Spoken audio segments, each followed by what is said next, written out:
On this video, I'm going to give you some foundation training. We're going to call it Foundation 101, just kind of what is the process of the foundation work that foundation companies do when they raise or lift a home, kind of Foundation 101 training. So that's the first thing we're going to do. Number two is I'm going to give you some tips on potentially saving thousands of dollars on your next or future foundation jobs. And number three, and most importantly, I'm going to give you some tips on how you can potentially save your deal from busting out whenever you have a potential buyer. But if you don't do this process the right way, they may bust out of your deal and you may make it very, very difficult for you to sell your home. So come on inside with me and let's look at a foundation pier.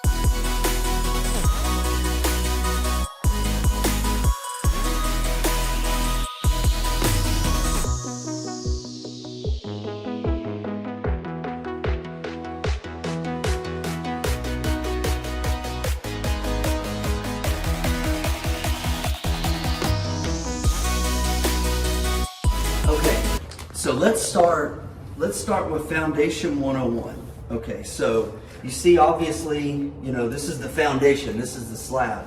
So the process that they do, well, let me take a step back. They have a map, right? There's some type of plan, a foundation, repair, and piering plan, okay? So that plan comes from one of two places. It either comes from the foundation company, we're gonna talk about that in a second, or from a structural engineer, and this is what I'm going to recommend to you in just a second. But once we have a foundation piering plan, that tells them, it's kind of like a treasure map, right? You got X marks the spot. It's kind of like that. It shows them where to dig the holes, and you can see around. If you can see around me here, there's holes all over the place. You probably can't see right now, but there's foundation holes all over the place. So they're executing a piering plan that my engineer provided. So what they do is they basically get a jackhammer. They will jackhammer through the slab. Okay, they will jackhammer through the slab. And if you can see down there, there's some of these blocks right here. Okay, so they dig into the point basically of refusal, right? Where there's no more digging can be done. It's like a no refusal, no more, I forget what they call it, but there's a point of just like they can't dig anymore. All right, so they put in these blocks also, and these cylinders, which are also called the piers. Okay, these are called the piers.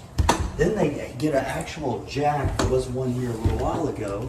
There's a pier. They have these little jacks, and they look very similar to a car jack. So they put the jack down there, and there's multiple holes and multiple areas opened up, and the guys all get a jack and a lever, and they jack the house up to a certain height at the same exact time. It's a really fascinating process, and every time I come to these homes and guys are doing foundation work, especially like in the middle of the Texas heat, I've got so much respect for these guys. They're not getting paid much, and they're working really hard labor. So a lot of respect for them. So they will lift it up to a certain point, okay, to the recommendations off the piering plan, and they put in these shims. This is a metal shim, right? So this one is shimmed right there, and so that's Foundation 101, okay? And so what often typically happens too, and then if you can zoom down there, you actually see the sewer line. So a lot of times they lift the home, the sewer lines get broken. Okay, so those are things you have to worry about, potentially worry about. So that's Foundation 101. After they get it to the proper levels, they measure it, then they will fill and pack the hole back with dirt. There's dirt all around me, and then they fill it in with concrete, level it out. So now let's talk about saving you money. So whenever I first got started in real estate, I had probably done 30, 40, 50 foundation jobs before, and I use the same company. I still use this company to this day, And I just kind of blindly trusted them, right, to go out and give me a bid. And I was doing basic rentals, basic properties, nothing too outrageous. They would need anywhere from like 10 to 20, 25 piers on the high side.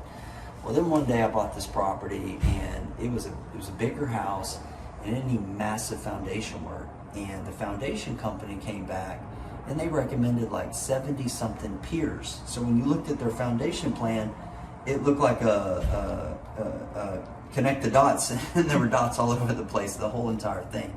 And I was like, whoa. And obviously that was very, very expensive. So a friend of mine recommended a structural engineer. So I contacted the structural engineer, said, hey, I'd like you to go assess this house, let me know what you think. He came back and recommended about half the piers, okay? So he saved me thousands and thousands of dollars for a report that costed less than $300 at the time. Okay, so then what I started testing that on other jobs. Hey, they recommended 25 piers or whatever it would be, and I would send my engineer, his name was Gerard. He would say, you only need 18. Huh, I saved about another $1,000 or $700, and I kept doing that. And more, not always, more times than not, my engineer would end up recommending at least some piers to cover the cost that I paid him, but usually he would save me money too by recommending less.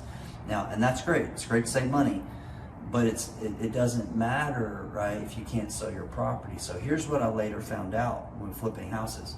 If you are doing foundation work on a flip, right, and let's say you're using, you go with the cheapest bid, which I don't always recommend that with foundation work. Let's say you're using a cheap bid, using a cheap contractor. They may not be cheap, but use a contractor, and that home buyer, right, you go under contract to your home, you have to disclose the warranty. And a lot of these foundation companies, they've got bootleg warranty paperwork, right?